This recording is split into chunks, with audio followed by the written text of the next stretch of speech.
Bonjour, moi c'est Marie-Ange. Je suis devenue maman par surprise du haut de mes 38 ans. Le pire des cauchemars qui s'annonçait pour la Parisienne et prise de liberté à tout crin que j'étais, jusqu'à ce jour terrible où j'ai appris que j'attendais une petite fille. Un cataclysme pour la femme que j'étais, née dans les années 80, les années fric, où le maître mot était liberté, plaisir, profit. Ce qui comptait, c'est d'être heureux, en bonne santé, sans faire trop d'efforts, si possible. Alors voilà cette société qui nous a enfantés, nous les enfants de la télé. D'ailleurs, enfant, c'est ce que je voulais rester toute ma vie. Pas moyen de me projeter autrement que comme l'éternelle Wendy, dont la seule quête était le bien-être, l'écoute de soi, pour mieux pouvoir papillonner au gré de mes sentiments ou désirs du moment.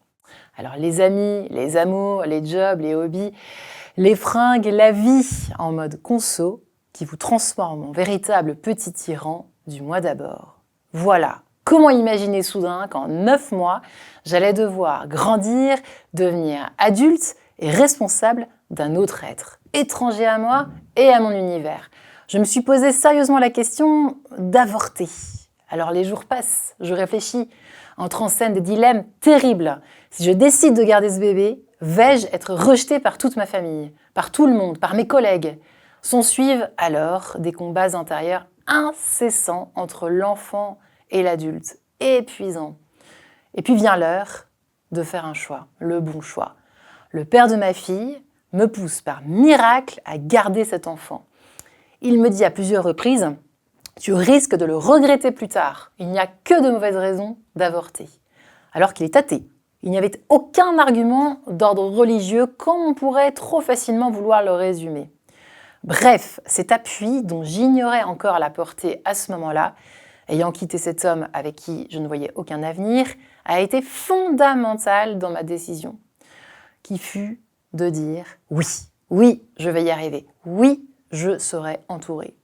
Je n'ai jamais autant compris la force de l'interdépendance et de la sororité. Mes amis, ma famille furent d'un soutien inimaginable. J'ai puisé dans mon entourage finalement toute la paix détrônée chez moi par l'angoisse jusque-là. Oui, je voulais mourir chaque matin en me réveillant. Mais j'allais bosser et j'ai découvert tant de nouvelles forces et beautés en moi et dans ce monde qui m'entourait. Cette grossesse et ensuite cette maternité m'ont apporté toute la force et toute la sensibilité que je n'aurais jamais pu ressentir sans attendre ma fille. Aujourd'hui, elle a 3 ans, elle est entrée à l'école avec un sourire jusqu'aux oreilles, elle croque la vie à pleines dents. Et finalement, en le vivant, j'ai réalisé une chose, que ce n'était pas si difficile que ça de faire grandir un enfant et dans la joie. Il n'y a pas besoin de normalité pour s'accomplir. Notre enfant a juste besoin d'une chose, qu'on lui donne 2 ailes suffisamment solides pour pouvoir s'envoler quand ce sera évidemment le moment. Alors dans cet tiraillement, je dirais qu'il y a 3 questions à se poser. La première, est-ce qu'il y a vraiment de bonnes raisons de ne pas garder cet enfant?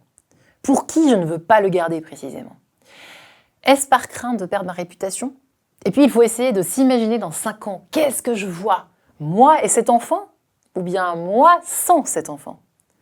Un certain Bernanos disait: l'avenir est quelque chose qui se surmonte. On ne subit pas l'avenir, on le fait.